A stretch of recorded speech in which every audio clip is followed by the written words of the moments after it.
Thank you so much for being here, especially Sam. Thank you so much for taking the time today to join us. We are all here really learn about like a career in cybersecurity, and Sam is here to answer any questions you may have. Okay, it says my internet is unstable. I couldn't, please let me not repeat myself. But You're as definitely cutting a in lot and of out. you, oh, I am? Okay. Yeah. Can you hear me now? Yeah, we can hear you, or I can hear you. You just, every other word gets skipped. For me, at least. Okay. Is it a bit better now? Maybe. Or is it still getting skipped over? Because I could connect to my hotspot. I can hear you fine now. Yeah. Okay, awesome.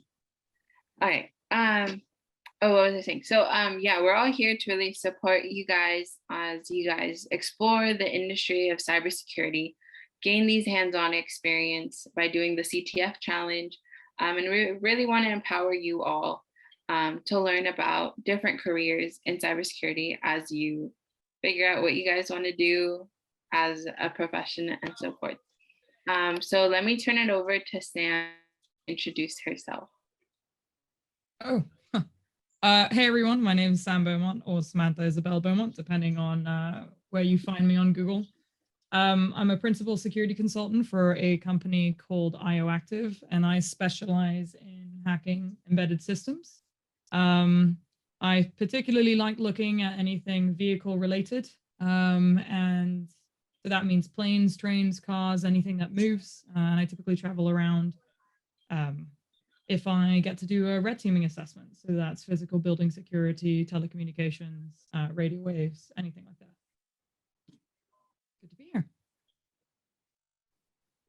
Yeah, you guys is amazing, and she gets to travel the world. I still remember when I first met Sam, when I went to Black Hat, and I had barely turned 18, trying to figure out what cybersecurity even means.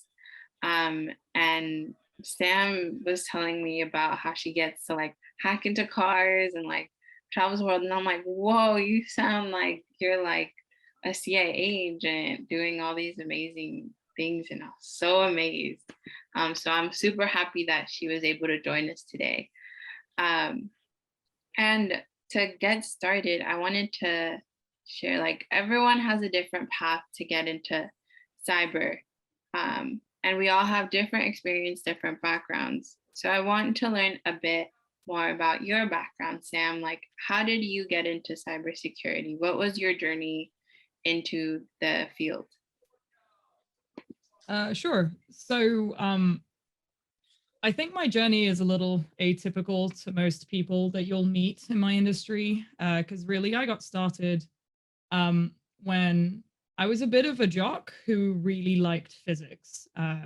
Growing up, I always messed with things and I broke or bent the rules. And when I was a kid, I made my own keys to break into my parents' office to turn the internet back on, because back when I was growing up, my internet would get shut off at 5 p.m. and it wouldn't get turned back on until 9. Arguably now, I tell my parents that strict parenting is actually what made me a hacker, because it forced me to think outside the box a little bit. But anyway, at the time, I originally actually wanted to become a neuroscientist specializing in robotics. I really liked using my brain for things that I felt humanity could physically see and touch, because otherwise it was really boring. And I was really obsessed with learning how things ticked, so to speak. So eventually, I moved around a lot in the Middle East and Asia. And when I returned to the UK for university, I was kind of given the choice to spend a couple extra years proving what I knew, because my education system at the time was a little different and wasn't recognized in the UK. Or I could diverge into something else that was more in line with something that the UK folks recognized. At the time, a friend of mine was actually a digital forensist for Scotland Yard. So for those of you who don't know what Scotland Yard is, it's kind of like the police force, a specialized police force in the UK that typically SIS or MI6 will end up using for specialist forensic services. But his journey into his career is what had me thinking about courses like ethical hacking and digital forensics. One thing kind of led to another, and I ended up finding a really nice medium between tinkering and the physical world. And I found out I was really good at it. And I'm a really strong believer that you need to find something that you love doing. And I know that, Steve Jobs has some quote about, if you find something that you love every day, doesn't feel like you're working. But the way I like to say it is, who doesn't want to be paid for doing something that they like? That's kind of my my journey.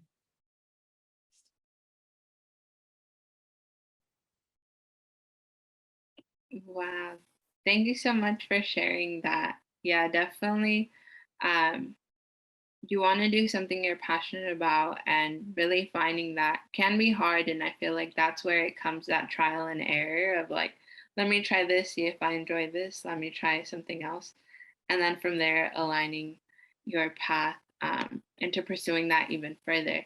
Um, I'd like to expand on that question and ask, like, as your career progressed, was there like an event that like made you pivot into pen testing, or did you have a mentor or a sponsor that guided you along the way? Um, I would say that the event was more about I always knew I could never be somebody who got stuck behind a desk staring at a computer screen. I liked moving around, and I actually think that that kind of stereotype alone is what puts a lot of people off joining the industry. For myself, I like traveling, I like moving, I like to be active. I also like to be alone. So I'd argue that there are several reasons why I precisely chose to become a consultant. Because you'll find that clients these days often need to find somebody on site or someone with them or with their technologies, especially if it's hardware. It's particularly difficult to ship an ATM machine because they get shipped with 3-ton blocks of cement, and that would fall through my house. So yeah, that's not happening. I have to go to their laboratories.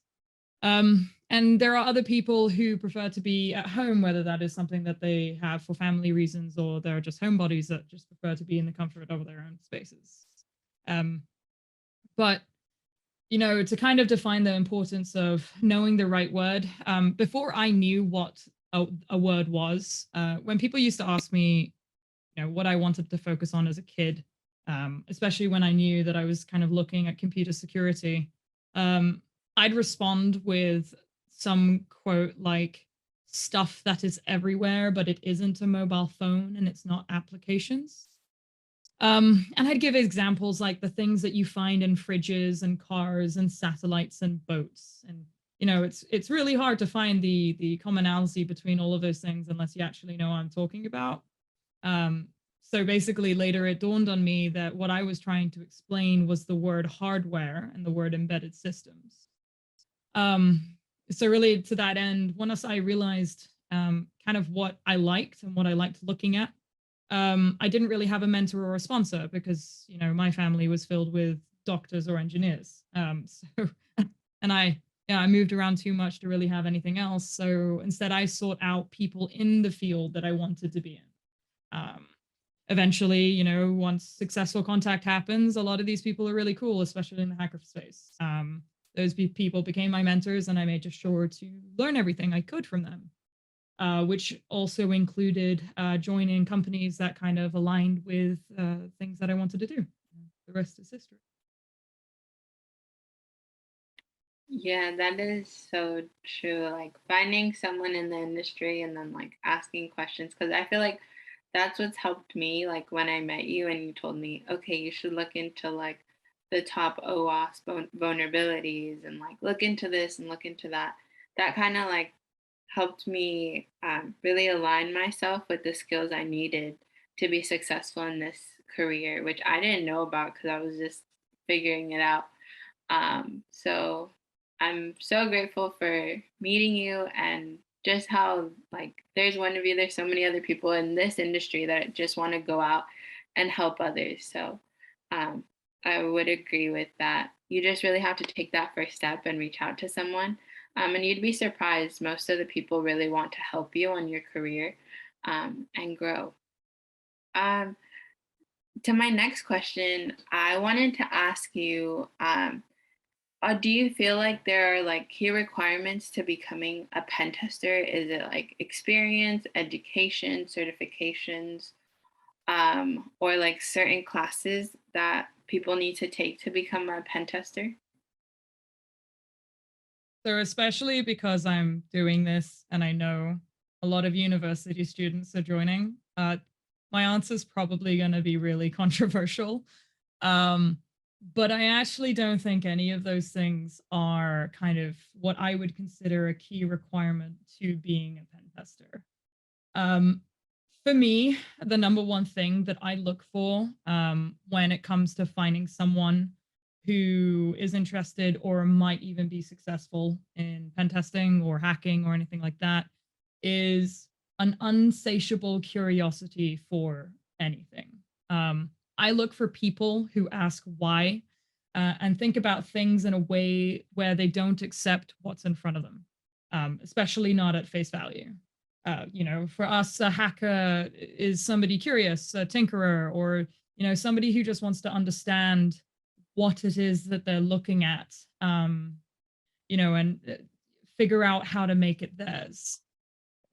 Earlier on, you heard me say the words, I like to learn how something ticked. Really, that was all about, I had this belief that regardless of what you're looking at, whether it's a computer system or a car, or, if you're doing organic chemistry or anything like that, when you learn how something works, you also gain the knowledge to figure out how to change it in a way that this thing that you're looking at can still operate in its intended function, as well as do something that you wanted it to do, prior to you looking at it. So really, all of that comes from being curious and wanting to know how things work and anything like that. Education, certifications, organizations, companies, they're all really helpful in their own ways, but I'm a really strong believer that it's actually the person and how they think that makes them successful. And your education, your certifications, and organizations that you join really just enable different factors or maybe open up opportunities. But if you're not there, it's harder to kind of break that field. Um, to your experience point, experience obviously helps, but for me, especially for me, experience is really more about exposure, and that's something that sometimes you can't control, right? You can't force somebody to allow you to have the experience. How many people do you know, or even yourselves, how many times have you applied for a job just to be told that you don't have enough experience? And how can you not get experience if you're not allowed to have that exposure to it? So at the end of the day, I have hired people with less experience than somebody else, but I felt that they thought through better. They had better thought processes. Their mind was where it needed to be, because at the end of the day, if you think in this way, it doesn't matter how many experiences you have, you will be able to work through problems in a way that somebody else wouldn't have. And seniority is the only thing that experience kind of distinguishes between people of the same mindset. But when it's really just about being a pen tester, it's just your head. Oh no, she's left and you're alone with me. I cannot answer my own questions. I will pause my mic and figure out where she went.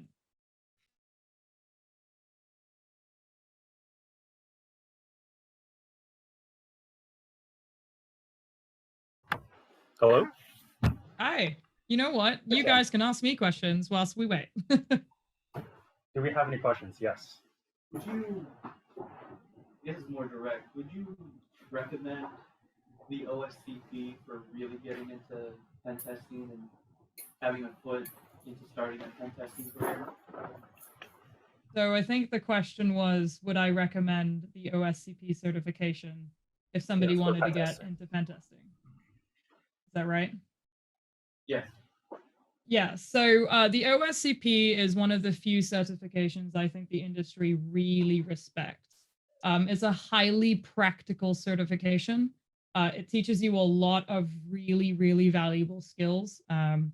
And I would say the focus of the OSCP is around network penetration testing and exploitation, which are two core advanced or core topics or advanced topics, depending on what you're looking at, that a lot of people look for in candidates.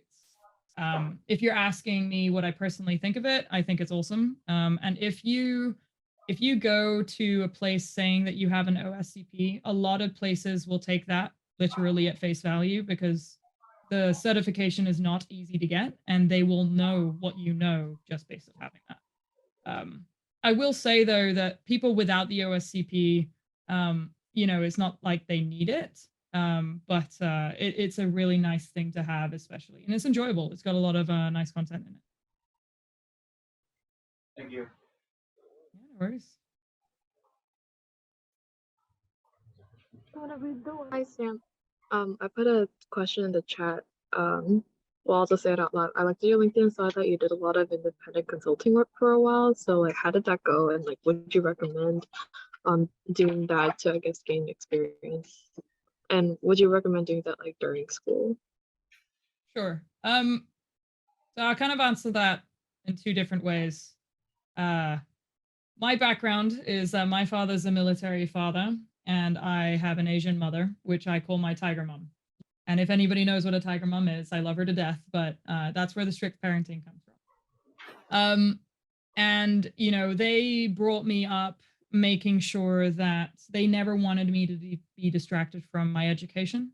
So the answer about would I recommend doing independent work during school, I think that especially in America, with how expensive things are here, especially with your education, if you wanted to do independent consulting during school, I would advise you to make sure that what you were choosing to do wasn't overly causing you burnout or distracting you from the things that you've learned. The work is always going to be there, and it's always going to increase, but your experiences that you have during school aren't. They're going to only be there whilst you're there. My experience being independent consultant was pretty good. I actually did it because at the time, my school and my situation didn't allow me to have the classical experiences. Like what you guys have with me right now didn't exist when I was, in school. At the time, actually, ethical hacking didn't exist. Cybersecurity wasn't even a term people knew about. And if you spoke about breaking into things, most people thought that you were going to jail. So this whole industry was fairly non-existent at the time. So I did independent consulting to kind of understand what it was to be a consultant, to expose myself to different clientele. And I really enjoyed it as a kind of, an overall perspective. I think it gave me a great opportunity to learn things I never would have the opportunity to in the past. Cool, thanks for sure. Yeah, that's kind of the thing where now it just feels so much more difficult, I guess, to do independent work. Like I would like to do it ideally, but nowadays, you just go to a big company and do an internship there. And if you do that, then I can't, you don't really, I guess, choose the kind of work you do as much. So, with the way that how things are different now, since hacking is like a bit of a more established thing, I guess there are those differences.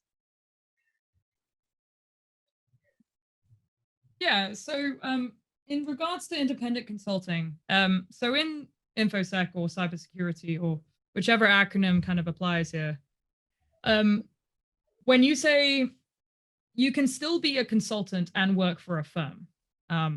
So these firms typically will market themselves as third-party pen testing services firms. The one that I work for actually is a specialist firm for embedded services, but we also have others.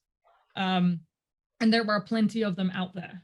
So if you want to be a consultant and have the exposure of different things, while still being a consultant, so to speak. Those kind of firms are really good for that. When you talk about becoming an independent consultant in this industry, you're saying things like you're not working on behalf of a firm, you are your own company. When it comes to that, I think that the most successful individuals that become an independent consultant are people who bring something new to the table or know a lot of people. You can be an independent consulting starting from now if there are people in your life or people in your area that need your skills. So really, that's just a business economics thing for me at that point. I like both. I think both kind of have equal freedoms and what do you call it, certainties, especially when it comes to getting paid. We all have bills to pay. Yeah, I see. So like, how were you able to get started with that? So you did it through a different firm? So my independent consulting journey started from, I think I was recognized for the work I was doing academically. I was going to small-time conferences, small-time school events, and volunteering for free, the stuff that I did because I enjoyed it. So this kind of goes back to doing things that you loved. And I was approached by a few people who had mentioned to me that, would I be willing to help them with something, right? When people know that you like something and they see that you're good at it, you'll find that they can't help themselves but ask you to help them. How many times, especially if you're an IT kid, how many times have you had parents ask you, hey, can you help me fix my computer? Or hey, can you help me do this and that? It's just natural. So that's kind of where it started.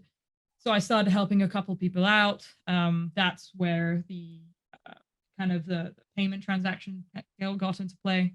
Quite nice. Especially when you're younger, it becomes really easy to do things for free for people. But that's kind of where it started. I see. That's super cool. So I guess you established yourself academically and it just grew from there. Yeah, so I would say, like, if you wanted to do something very similar to, because you have to remember, I was in an area that didn't have the same opportunities here. People will take the same road here by participating. So, for instance, if you wanted to become a pen tester, for instance, a lot of people will start participating in CTFs. They'll start going to hacker cons. They will start participating in community events. They'll start getting recognized because they're just around, right?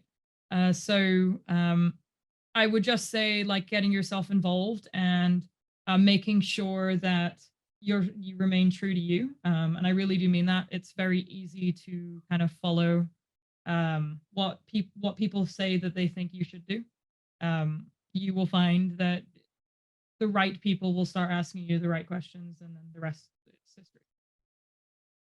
Yeah, I see. Thank you. I guess Awesome. Oh, okay. I'll hand it back to you, Karen. You're supposed to be thinking. No, thank you so much, Trinity, for asking like these amazing questions. I'm so sorry to everyone. My connectivity was very, very bad. Just to be mindful of time. I know I told you, Sam, 30 minutes.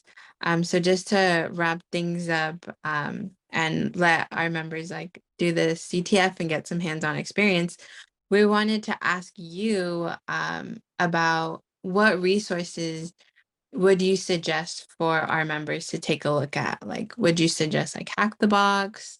Any advice for them going forward? Sure. So that's kind of a loaded question because cybersecurity and InfoSec are such a large field. So I'll answer it from kind of an InfoSec services perspective.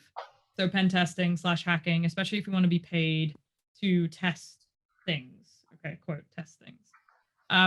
When it comes to third-party testing, there are different tiers. So you've got web application testing, you have network testing, you have mobile testing, you have embedded services, etc. You guys kind of get the gist.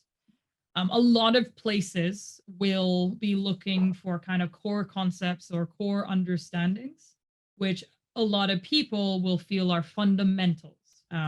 One of these fundamentals are the OWASP top 10. So the top 10 web application vulnerabilities. So I would recommend everybody to understand those. And the best resources for learning there is the Fort Swigger Web Application Security Academy. Great free resource. It's kind of linked to the same tool, Burp Suite. And it's excellent at teaching anybody top down the top 10 vulnerabilities as well as common web application security vulnerabilities. When it comes to exploitation, lateral movement, and networking, I would recommend doing VulnDBs or Vuln Hubs or Hack the Boxes. Those are excellent resources to teach people not only kind of CTF style equipment or engagements, it also teaches, I would say, hacking methodologies and networking methodologies that a lot of companies will look for when it comes to network security and or red teaming services, specifically if you're looking at, I would say, weakest link type style engagements. Mobile security is kind of a funny one, simply because when it comes to application security on like iPhones or Androids, one, it depends on whether or not you're looking at an Android or an iPhone, an Android or an Apple device. But you'll find that most applications these days are kind of melding into the web app space.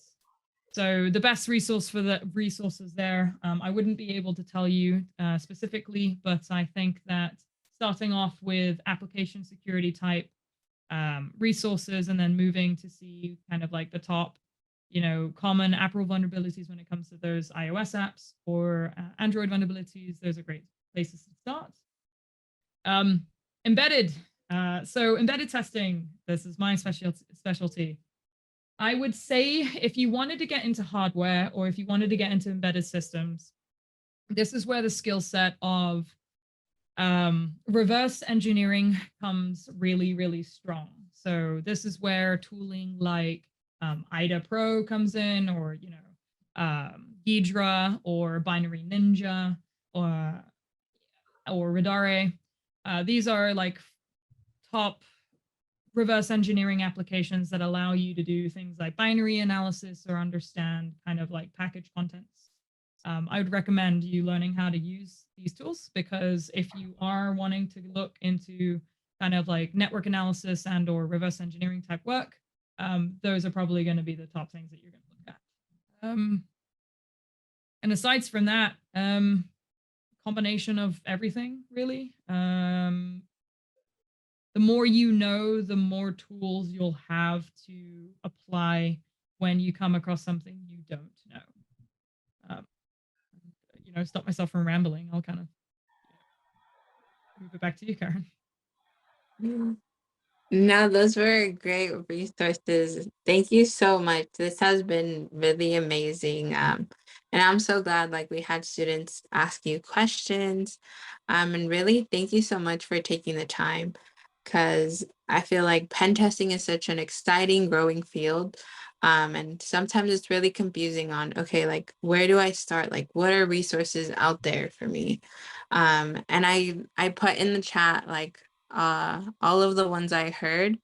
And I'll definitely be posting it on our like Discord so everyone can take a look. So thank you so much for taking the time. Yeah, no worries. I'm available on Twitter or Discord or LinkedIn or whichever if people want to ask me more questions. And good luck. Just have fun.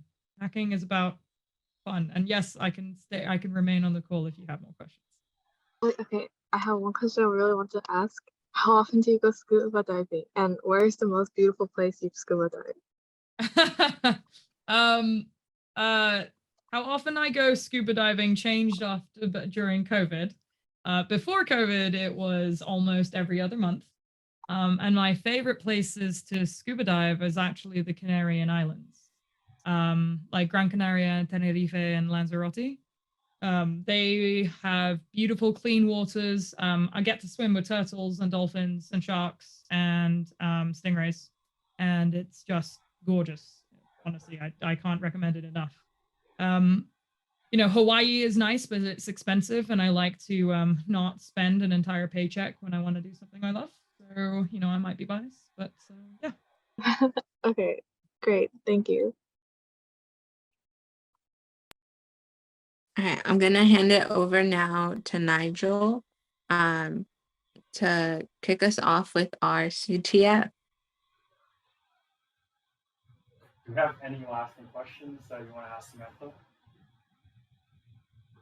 No? I'll do it on my laptop. Yeah, he's disconnected. Or still got it. All right, guys. So the CTF that we're going to be playing today is the NSA Codebreaker CTF. So this is it's kind of structured as like a solo CTF where everyone has to make an account and then they get points for their respective schools. But as we know from all of our courses, you know, we know the boundaries of collaboration, when not to give answers, when to help each other out. So I hope we can apply that here for the CTF that we're going to be playing today. And this CTF, if you were to Google it,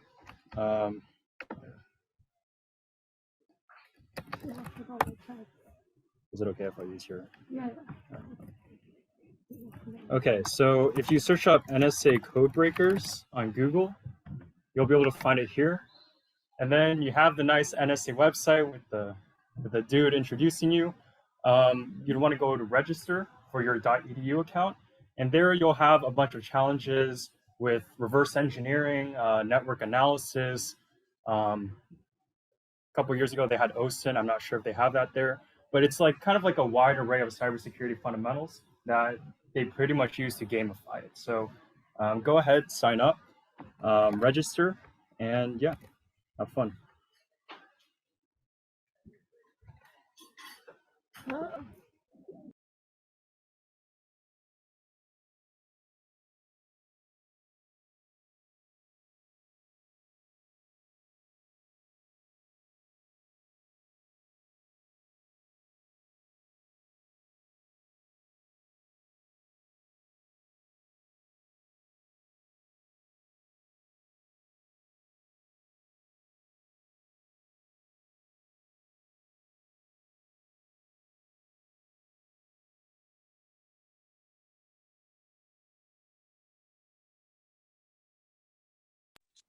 I just put in the link in the chat for anyone joining remotely.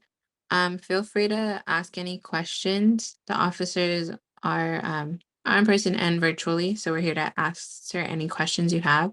A quick announcement: the CTF website is currently down for the SCET challenge. But once it is back up, I'm going to be posting on the Slack channel to let everyone know. And feel free to ask me, Nigel, or any of the other officers any questions you guys have on that CTF. Just a quick reminder that once you finish it, please submit that you finished finding all the flags, so you're going to be in the lottery to win AirPods. And at the end, we're going to be having an exciting ice cream party to celebrate that you all tried something new. So thank you, everyone.